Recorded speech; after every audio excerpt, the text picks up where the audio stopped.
You're listening to The Dan Nicholl Show. Well, this week on the Dan Nicholl Show, a show I might not actually be part of a huge amount because I suspect it's going to be hijacked rather quickly and very enthusiastically by the large, smiling, hug everything that moves puppy who is with me today. He's one of my great friends. We've been friends for many, many years. He's one of the more extraordinary people I know, not just a dynamo on the rugby field, but one of the most relentlessly smiling, happy, generous people I've had the good fortune to come across. My guest this week is the one and only Schalk Brits. Hello. Hello, Dan. Listen, we were supposed to start this an hour and 40 minutes ago. You have hugged every single person in the Durban Country Club car park, in the foyer. You went into the kitchen to find people who were running away to stop them and hug them as well, which all speaks to what is this remarkable generosity of spirit. And I have to be honest, for the first kind of few times I met you, I always wondered, this can't be real, surely. This is just this great act to get everybody to think he's this lovely guy, and then when no one is looking, he's kicking kittens and listening to dark music. And it's not, because this is Schalk Brits. There is just this relentless wish we could plug you into Eskom energy about you. Has that always been the case? Has that always been Schalk Brits? It has been always sort of the case. It has evolved to a lot more loving, I guess. But I mean, one of my love languages is physical touch. Although, from my perspective, is the human, in essence, want to be loved. And it's something that I love to do. And sometimes men do feel a bit like they tap you like weirdly, don't like the physical touch kind of thing. I've seen people cringe. They're not only they've never met you, they have no idea who you are. 100%. And you've met them in the shower after a round of golf. Yeah. And you're walking up to hug them. That is slightly disconcerting, Schalk. As your friend, I must tell you this. Yeah, I do know. Have you tried to stop that? No, it's 100% not. It is sometimes a bit awkward for some of them. But I mean, whatever way you're inclined, I do love wherever possible to share love, to share stories and get to know people better.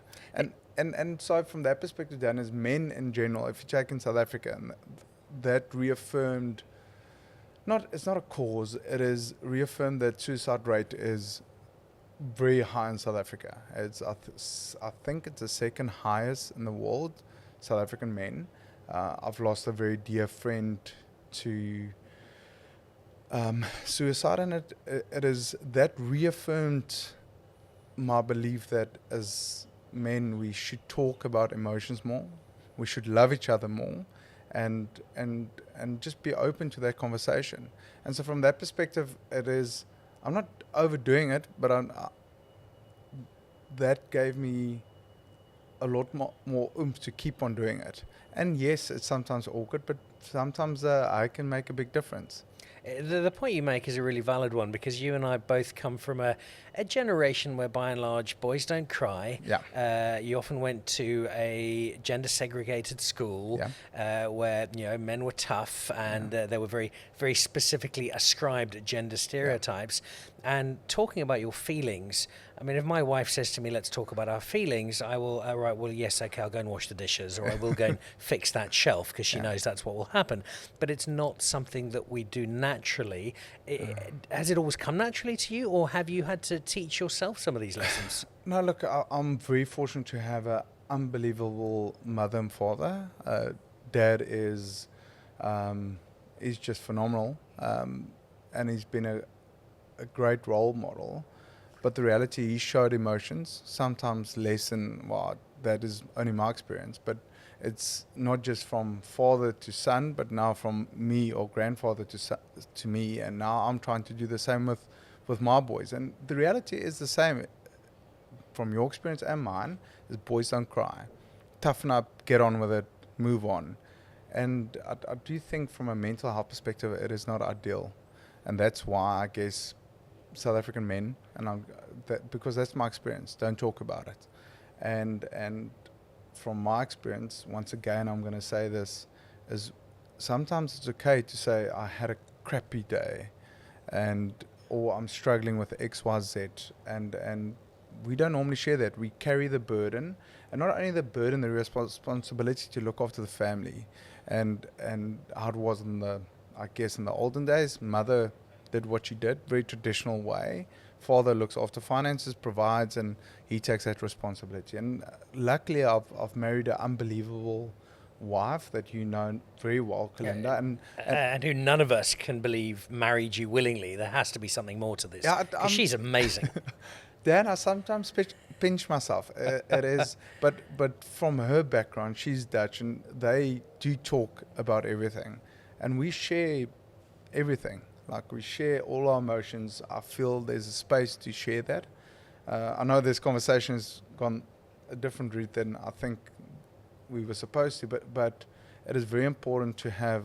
I think, let's go back to wife. I think that's the biggest single decision you make that can determine your happiness, not make me more happy or less happy, but that has an impact on my life. And I'm very fortunate to have a partner and a soulmate that I can share my hardship with. Going from my perspective, a great rugby career, to going in a very difficult, dark place where at some stage you hated the game you loved so much, because you feel from a personal perspective you're so far behind on your peers because they've got 20 years of experience. And how do you get 20 years of experience? You work for 20 years. You were the top 1%, now you the bottom 99, and then you have to work and start a new career again. So I do think from an athlete's perspective, or professional athletes, it is hard to make the transition, and she's been unbelievable, supportive of my move away from the rugby field to the corporate space. And luckily, I'm currently at I'm at Investec, and they've been extremely supportive in helping me grow, understanding a very complex subject matter better. I want to come back to this transition in a moment, because it is something that's not talked about or understood enough. But just the idea of men communicating, of men shying away from the roles that when we were growing up were often given to them. I look at the rugby team that you were such a successful part of, and obviously you were brought in to be, I think, a father figure to Rassie as much as to the rest of the squad. But you were part of a very different type of setup to what rugby teams had been before, where new players came in and were initiated and read the riot act, and you nodded your head and called the captain Mr. And it was a very English boarding school kind of feel to the setup. And in its time, it may have worked in certain ways, and there were World Cups won, and that's all well and good. But now I look at the team now, where you go to practice and you're all holding hands and you're skipping and you're listening to Mel Robbins quotes, and it's a very, very different setup that Rassie has created, and I think his maverick spirit animal could well have been you, because you have, I think, a very similar philosophy on many things, and that has translated into not just a winning team, but this entire squad of interchangeable players, where the success that South African rugby has enjoyed has been unprecedented. And for me, this philosophy that you have just described seems to have been such a key part in allowing the team to grow as it has into this unstoppable machine. Dan, it is Rassie. He's technically unbelievably sound. What he's done is give belief, but it's not just Rassie. It is his coaching staff. It's the players themselves. And the one thing that is underrated is your social capital. Investing into your teammates, making them feel welcomed. I mean, you don't have success without discipline, unbelievable work ethic, and trying to evolve, I guess, in any business, trying to keep on moving forward by facts on the rugby pitch. But off the rugby pitch is understanding each individual. What makes them tick? What's their background? From where are they? And how always, let me say, never in the old days, the focus was predominantly everyone has to look the same. You have to dress the same. You have to walk the same. You have to talk the same language, and you have to X, Y, Z to be part of this unique group. You have to look like the seniors, be like the seniors. And I think what is different from my experience is you can be yourself, because you can't be anyone else. And there's a space for everyone. And there's a space to debate culture. There's a space to debate playing patterns, talking in rugby terms, and there's everyone is welcome, but the set phases you have to earn respect and treat everyone with respect. Everyone's got opinion. It's not to say that my opinion is right or yours are right, but you've got the platform to discuss things. And when you feel then invested into, if you were my teammate, like our friendship, it's if I understand you better, I know your kids, I know your wife, I know where you were brought up, what's your background, then there becomes a special connection between me and you that is, I'll call it love, other people call it I'm caring about you, and then what I am willing to sacrifice for the bigger cause for the team, but what I'm willing to sacrifice becomes a lot more because you are invested in me, I'm invested in you, and if you struggle, I want to help you out. If I struggle, you want to help me out. And then that magic thing that happens in a team environment is it takes it way beyond just a rugby match. And then you put the mission that we had as in 2019 and still now. It's not about winning rugby matches. It became about giving hope for our country. So you've got internally, you've got the magic sauce because I care for you and you care for me. And then you go, okay, fine. South Africa is an amazing country. We've got a lot of flaws like any other country. But the reality is people die because of hunger, because of killings. We've got big issues in our country, from electricity to, well, name it, potholes. but the reality is that then your mission statement becomes, your why becomes so important, Dan. And that is quite interesting. Then if you put that magic sauce together with hope, creating hope, with a team that is caring, not just being a team on a pedestal, but being a team of the country and the team of the people, with Sia leading from the front and uniting a country that was back in the day quite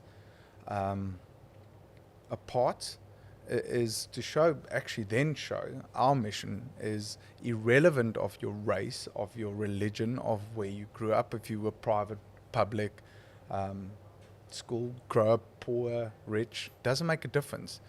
In essence is what kind of person you are, and that is through that diversity we were stronger, and that stronger together was our motto. Will be sports case studies for generations based around this particular team. I haven't forgotten talking about the transition, but a conversation we've had many times, often on stages for different clients around the world, has involved your very late proper entry into international rugby. You'd played in South Africa. You were dismissed by many as far too small for a hooker, I think largely because you were just slightly smaller than the Paul Roos scrum half in the year that you left South Africa. You went over and you owned the Premiership. I think if you travel through St Albans, where Saracens are based, there are now 9 different streets named after Schalk Brits. There are statues, and in fact 18% of the kids under the age of 10 are called Schalk. They just can't pronounce it right. So yeah, this amazing career, and then it finally came to an end. You'd promised your wife, right, I'm now done, we can go back to South Africa, and we can now settle down. And I think you were off, we were in Ibiza. I think you were in that Ibiza. is correct. Great memory, Dan. A couple of cocktails going down. You've now officially retired. You're well into your mid-40s. It's time to say goodbye to rugby. And then the phone goes. Dan, it is. That was actually an unbelievable story. Well, not unbelievable story, but for me it was extremely funny. Like, I know with any professional athlete, your time is, there's a time to start and a time to finish. And I was very conscious of my time because I wanted to retire from 2012. So like every year, there's just another contract, or I want to stay in the why was important at Saracens, and it was a great group of people. And just quickly on that, on Saracens, the success was a team environment where I've learned a lot. The success at Saracens is because every second week you were going to watch Real Madrid, you were on a skiing trip, you were going monster truck racing in Miami. You weren't part of a rugby team, you were part of Hugh Hefner's frat party. This was the cool. I used to watch enviously and thinking, if only I'd kept my rugby career going. I mean, they took us on a skiing trip, but it is weird. Which no other sportsman is ever allowed to do. 100%. Because it's the most dangerous thing you can do. But interesting, like with we'll get back to Ibiza in a second, but what was amazing, the first meeting, imagine yourself in a new team, you don't know 90% of anyone that sat there. I sat next to a Welshman, and Aaron Bear was sitting next to me, and it was So basically 2 guys who couldn't speak English. 100%. Well, including me. And so I couldn't understand what this Welshman said, but getting back to the CEO Edward Griffiths and Brendan Fenter with Johan Rupert buying in with Nigel Ray, Dominic Sylvester, everyone is into it. But the weirdest thing happened. The coach stood in the front with the CEO and said, look, we're not here to... So they all give this spiel about we're brothers and we're family. And normally the reality isn't. If your performance isn't up to scratch, they fire you. You move on. And the weirdest thing was we stood there and it was the why, or let me rather go into the conversation. He stood at the front and I'm like, hello, my name is Brendan, I'm the new coach. And then he started talking about what is expected of us. And he goes, we're not here to win any rugby matches. And all I can think in my mind is, as a kid, I got brought up, if you're not first, you're last. If you, there's only one thing, and that's success. If you win in life, you win. But he said, we're here to make memories, not win rugby matches. And I'm going, oh my goodness, we're going to get thumped every weekend. But he said then, we're going to treat you unbelievably well but in return, you're going to work unbelievably hard. And normally it works other way around. First, you must show me how good you are or how hard you are willing to work, and then I'll give you respect, or then I'll give you trust.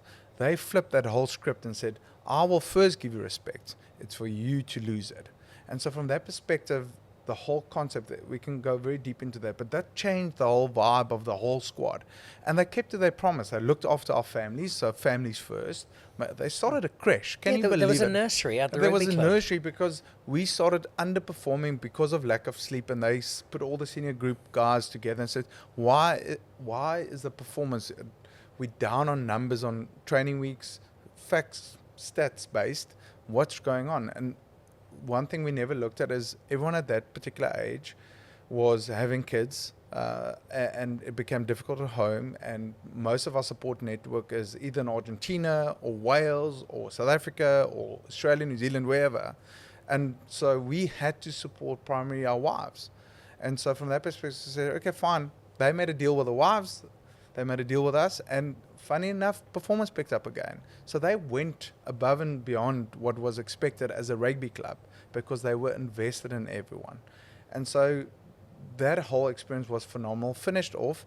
And so I got accepted to Cambridge to do executive MBA. I was very fortunate to get opportunity to work for Raynet. And in Ibiza, getting back to Ibiza, of course, as you do with 3 little boys, try to put them in bed, be the good father, make sure that I help Colinda, and we go to help sleep it, as quickly as possible so I can go and have a cocktail. 100% with the missus and spend quality time. You never know what happens after quality time in a couple of meters, right, Dan? So of course I get this message from an unknown number, and that was a message from. Then I thought Vincent Koch, because the Springbok group is in South Africa. He's having a couple of beers, and he definitely don't want me to retire. And so it works out that the message read as follows: "Hello Scala, is your line finished? Meaning, is your line up? Is your line finished? Are you ready to retire?" Russ at the bottom, and I thought it's Vincent taking the piss with a number, and I said, no, definitely not. I'm still ready to go. And I knew my job is starting in September. My studies are starting in September. And you promised your wife that rugby is over. Yeah, it is over. So, of course, my response on that, I showed Colinda this and I said, I'm going to take the piss out of Vinny. And I said, yeah, definitely not. I'm still the hottest, fittest, strongest, most beautiful hook. And I'll make it unbelievable, something like that in Scala. And then there was a couple of messages flowing between us. Oh, that's fantastic news. When can you join? No, I'll join tomorrow. Just book my flights and off I go. Anyway, so after 3 or 4 messages, Colinda, that's who's a lawyer and more sensible. Yeah, a lot more. And she goes, why can't it be Rassie? And I said, Colinda, I'm 38 years old, so 37. Or 43. No one's ever been entirely sure. And the weirdest part of that, she said, well, phone it. And it was like 1 o'clock or 1:30 in the morning in South Africa, and it was like 12 o'clock in Ibiza. And anyway, so I phoned the number, Rassie picks up, and I'm like, oh my goodness. And so I first apologized for the messages, and then I said I'll phone him tomorrow, and we had a chat, and he said, just come in for 3 test matches against England, and then we'll see. And he had a bigger vision of me keep on playing. I said, look, I can't. I've got my studies. It took me ages to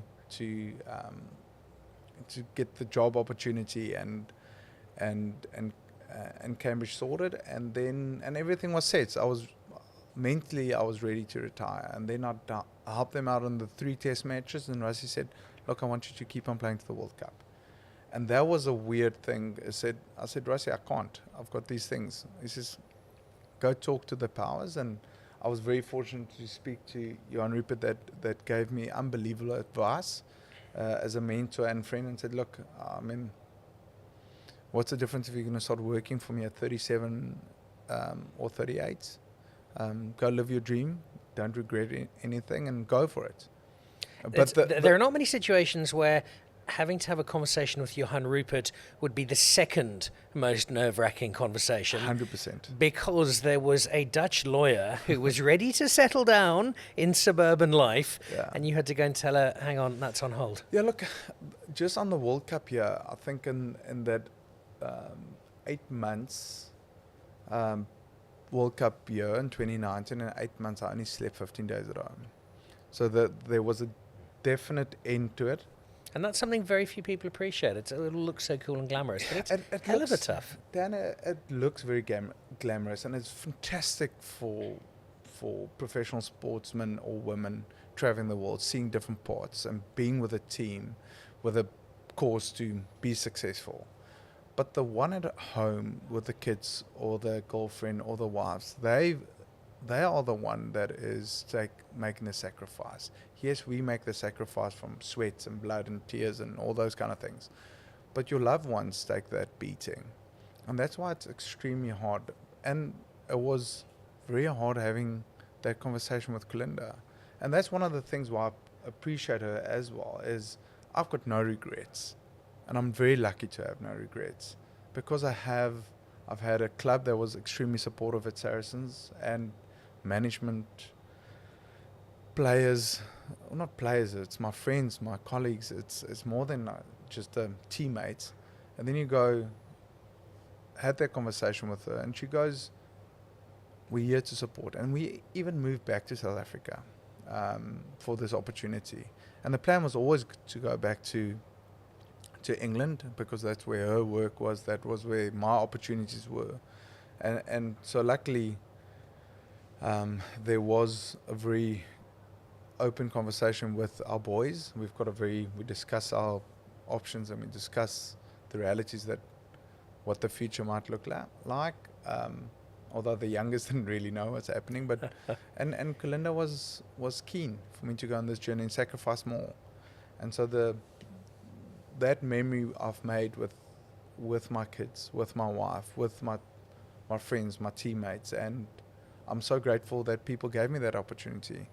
On the downside, I never went to Cambridge. I did have an unbelievable time at Remgrow, where they've taken me in as a has-been rugby player and showed me the ropes, and Southern Night Capital was good for me as well on the asset management side. And then I just felt I needed to take a pause in life, and then I took a sabbatical for about 15 months, just reconnecting to my kids, because they are the 3 biggest investments that I will ever make, and just not money but time and love and all those things. And the most important person in my life is my wife, and I'm very, very fortunate to have such a supportive woman that walks the road, not behind me but next to me. And that also leads to this reset that so many have gone through before and struggled with, and will for the foreseeable future, because it's not an easy change to make. You've come back now, not just as multiple Premiership Winner of the Year and all these great titles and this bolt of electricity who's lit up English rugby for the better part of a decade, but you've now come back as a Rugby World Cup winner. You've captained the Springboks. You've lifted that trophy in Tokyo. You've had the defining rugby experience a player can have at the very top of the game. Yeah. And now you've got to find something after that. And when you've scaled something quite that high, trying to find a sense of balance, trying to find something to not fill that space, because you're never going to fill that space, but to create a comparable space that gives you some purpose is a really difficult thing to do, I would imagine, from where I sit. And so for you having to go through that and wondering, okay, well, who is Schalk Brits now? What is Schalk Brits? Where do I go? It's a really challenging space. Dan, it was challenging. I really don't think sportsmen talk about this enough, or women. Because I was fortunate not to have identity within rugby, but you are known as Schalk Brits, a rugby player.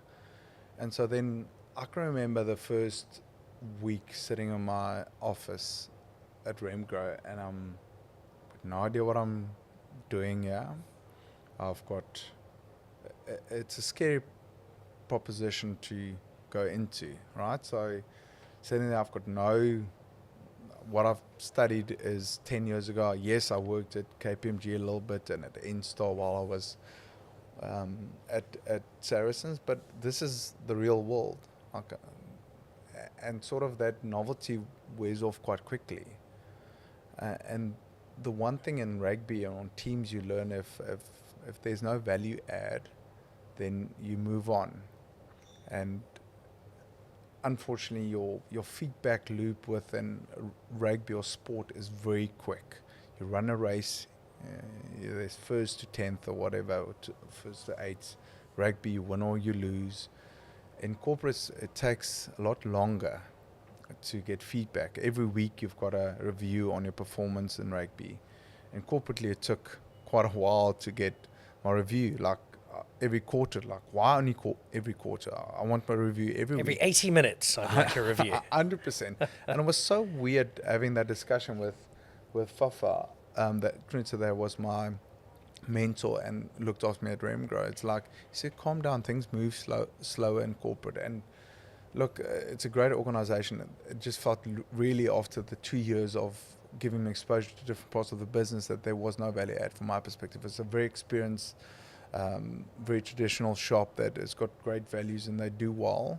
But for me personally, I didn't feel I can add value because they've got years of experience. I can't sit on any board and give anyone any advice. But I was very fortunate to have an ear in a lot of meetings and listen to how people talk about business, about different things within strategic ways of optimizing companies. But what was weird is and wrongly from our perspective, they had to do a discounted cash flow on a company, and like I send it back and gave my review, and I was expecting a high five, my first discounted cash flow, and it's like, okay, fine, this is where I don't agree with you. Can you come back and just alter some of these things? And I'm like, oh my goodness, I'm not used to this. I'm not used to this, right? So it's just a different world, and it's. I will argue with you on one point though, in that yes, there probably weren't a lot of items on the agenda at a Remgro board meeting like we're struggling with the line-out throws and we're not terribly good at cleaning up third phase possession.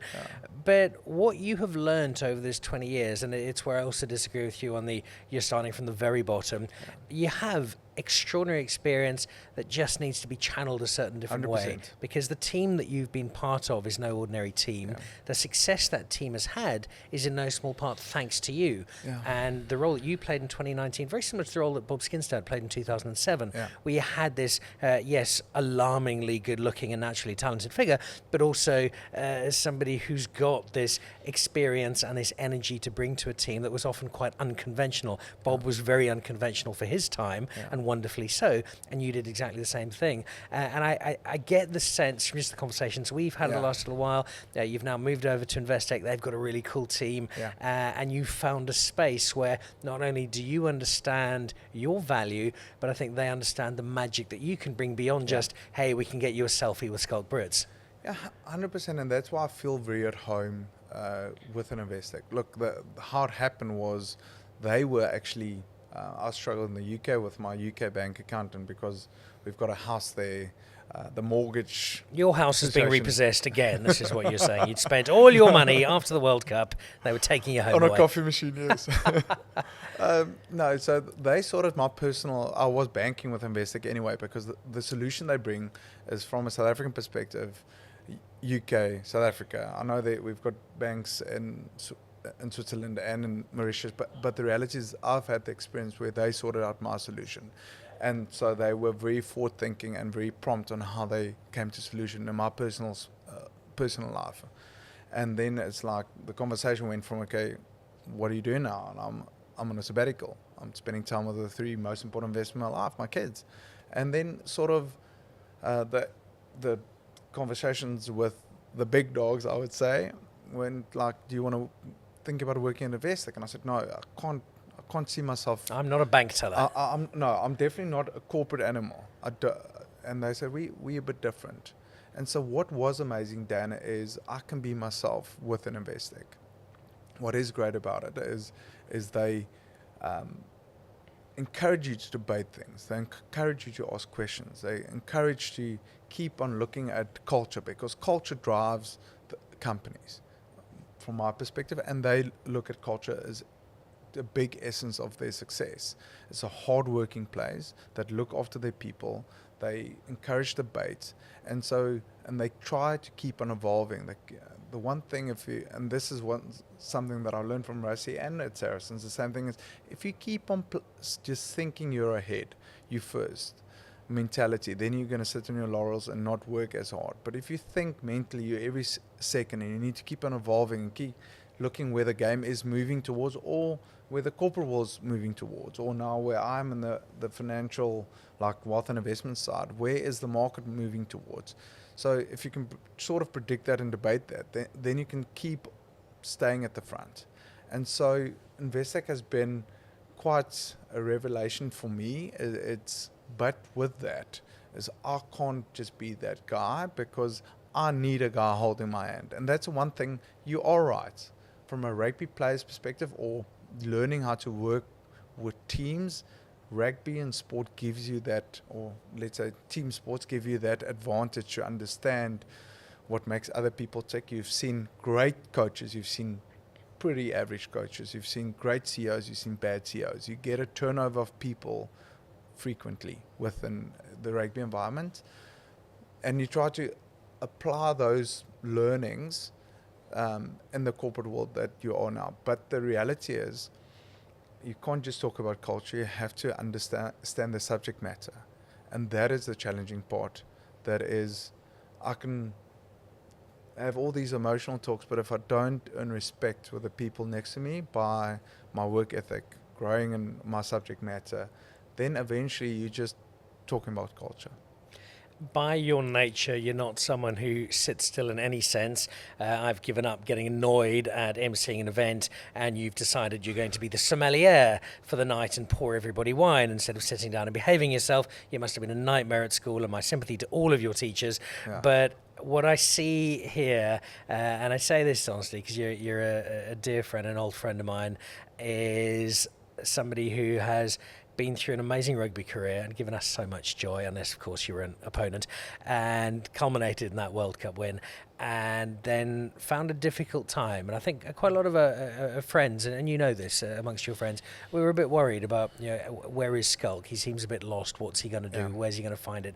And I think the journey is far from finished, and I think Investec have probably bitten off far more than I can chew. But what I do see is my friend who I've seen walk down the aisle at his wedding and played much golf with and played with the kids in the swimming pool together.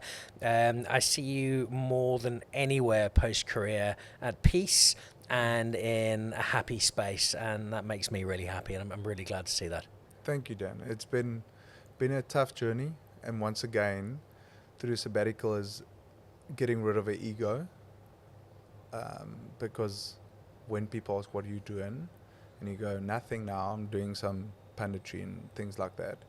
It took some time for me to identify again who I am. And it's hard. But I must say, things are moving slowly. It was a dark place, and interesting enough, advice, and I won't mention names. He said to me after we've just won the World Cup, and he goes to me, "How's it going, Scala?" And I'm like, "What's wrong with you?" Fantastic. He says, "Phone me when you stop hating the game." And I'm like, this guy must be smoking something. And I went through that phase. And I think you are fortunate if you don't go through that phase. But it was a hard position. And that's a hard time.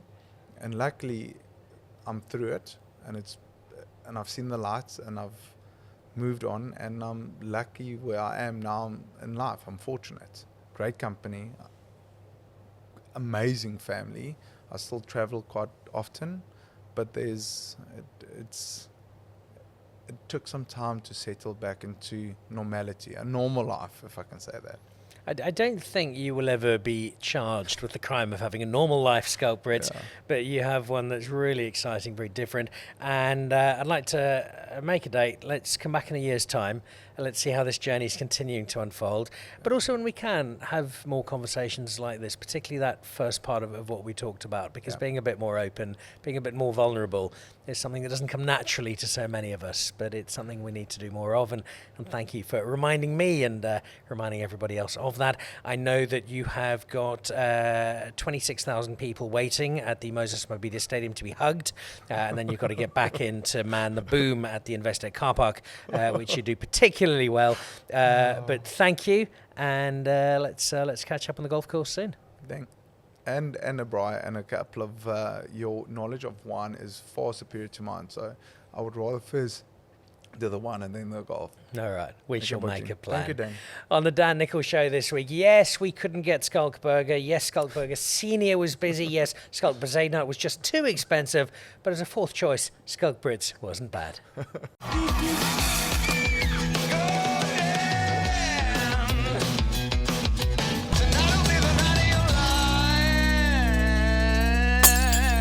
You're listening to The Dan Nicholl Show.